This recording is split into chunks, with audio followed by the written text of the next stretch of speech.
O'zbekiston Respublikasi mustaqilligining 35 yillik bayrami munosabati bilan yagona vatan, yagona xalq bo'lib, yangi hayot va kelajak yaratamiz bosh g'oyasi ostida Sharof Rashidov nomidagi Jizzax viloyat axborot kutubxona markazida tadbir tashkil etildi.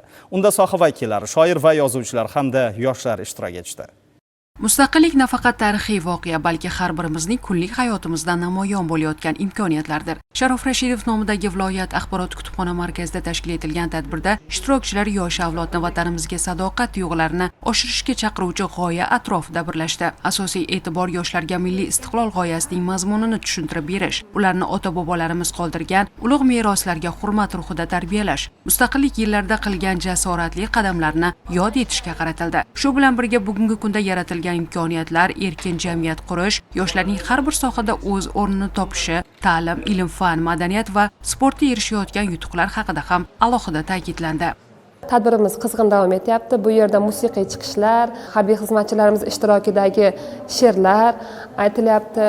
Bundan tashqari, bizda harbiy qism hududida ham bu kabi tadbirlar tez-tez bo'lib turadi. Bunda kitobxonlik kechalari, zakovat intellektual o'yinlari, bu kabi tadbirlarni o'tkazishdan maqsad yoshlarimizni ma'naviy dunyosini boyitish, dunyoqarashini shakllantirish hamda vatanga bo'lgan mehrini, vatanga bo'lgan muhabbatini yanada kuchaytirishdan iborat.